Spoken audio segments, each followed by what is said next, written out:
I'm speaking from my home in lockdown London. I can't see you, but why not give me a virtual wave?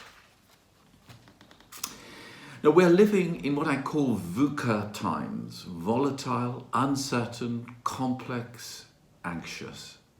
Volatile, our financial markets are in turmoil.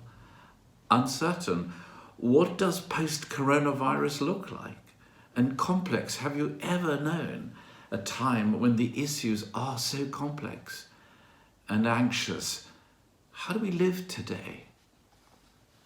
I must confess, I feel fearful, isolated, longing for the hug of a friend, and in a silly way, I'm desperate to put away my slippers and my running shoes and to put on my work shoes and my tie, wondering what's left of the life I was living but a few months ago.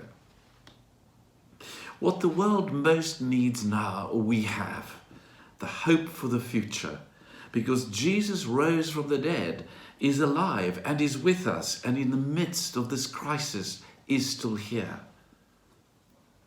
I want to look at the Easter story through the eyes of Joseph of Arimathea. Joseph, who he?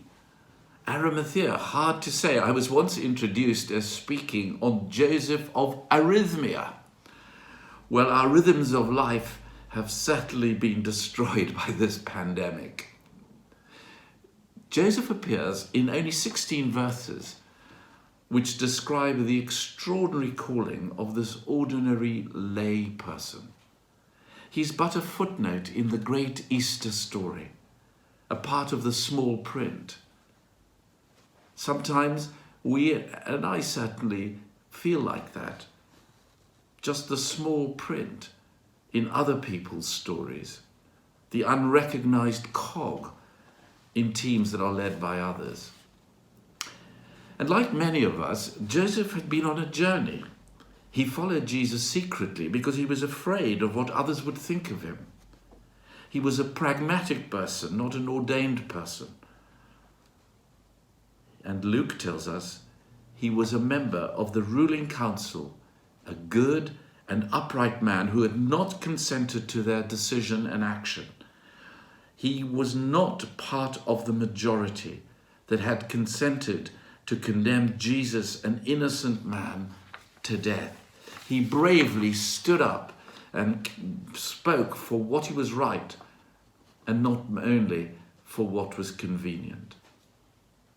And after the crucifixion, he went to Pilate. He asked for what was left of Jesus' broken body. He was not family, not entitled to the body. And he knew that what was left would never speak to the crowds again, would never heal again, would never raise Lazarus from the dead. And yet he wanted to honor what was left. He had moved from being a secret admirer to now a committed follower. And he identified himself publicly and wanted to give Jesus something of himself. And so he gave him his own tomb. You know, in these VUCA times, I can't help thinking and asking, what's left?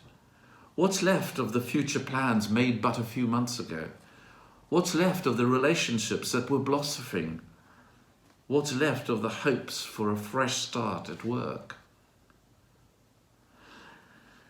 And we all know there are times when all that's left makes little sense, when there's a silence from God, the silent Saturday before Easter, the purposeless in all that seems left.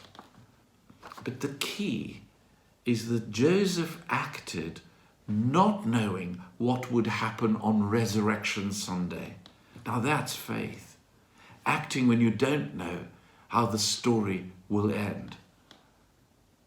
Joseph did not see the divine pause. What he saw was the pointlessness as he rolled the stone across Jesus' tomb and went away.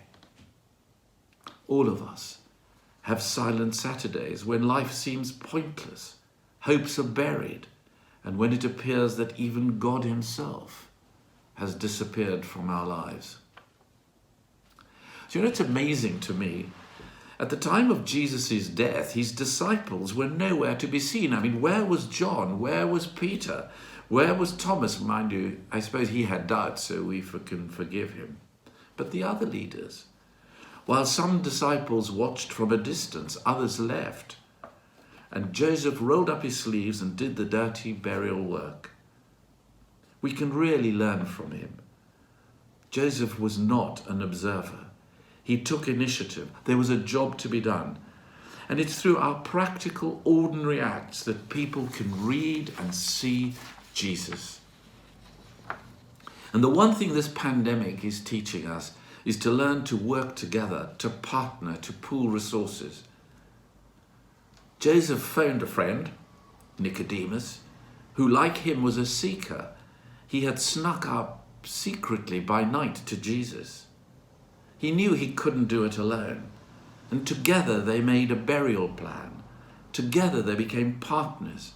Together they pooled their funds to pay the thousands needed for the burial and the anointing spices that would be fit for the burial of a king. So what can we do during this time?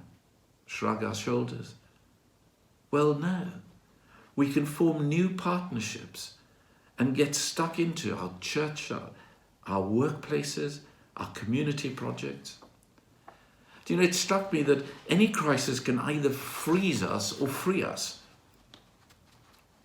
This is the time to value even more the friends who have journeyed with us in better times. We can volunteer, we can deliver meds, speak to the lonely, fund the needy, spread the good news, meet together, affiliate with different groups of people, even if only on Zoom. During this time, we will discover what our real priorities in life are. We can lay new patterns of living well, whether in crisis times or not. And like Joseph, this is not a time to hang around. It's a time for active engagement. This is our moment to find our purpose and to fulfill our callings in life. This is the time where we step up and become individually and together a prophetic voice to our church, a prophetic voice to our community, a prophetic voice to our city, and yes, a prophetic voice to our country. This prophetic voice is a signpost of hope, of an awakening spirituality that is birthed, yes, in these deep times of hardship. But we know that Jesus will lead us through the other side. We're not immune from the tragedy, the pain, and the pathology of the asphyxiated world we're living in. But we are not without hope. We don't know any more than Joseph did precisely how the story of our crisis times will end. We do know that our hope is not in solutions of medicine or politics or finance, vital as these are, but in the resurrection hope of Jesus, which is the motivation and the inspiration for us to build our communities. We know that life is not going to be the same again, but we get stuck in to build new patterns of life for a new emerging community that will come through this crisis, to reimagine what these communities we are forming in our streets, in our changed workplaces, in our meetings, in our churches will look like, to embrace the cultural, not only the digital changes that we are experiencing. We need to set and to reset our priorities for life, to remember that the Spirit gives life, to rethink our values we're working on, working for the common good, to restore our confidence in the community brought about by the resurrection of Jesus. And this painful shaking of our lives could yet be the greatest moment of our lives. Now is the time to strengthen faith in the world, for the world. If we think with our heads about our hopeful future, if we respond with our hearts to God, if we take on with our hands the day-to-day tasks that the crisis requires, we will emerge from this crisis strong and resilient. We'll become engaged. We'll become involved. This rebooting of priorities and values may yet be the making of our generation. We don't know how our own life stories will pan out, but we live in the hope that he who conquered death is alive, and that same power which raised to life what was left of Jesus' dead body is available to you and to me to turn what is left in our lives, unsettled by this crisis, into the greatest legacy of our time.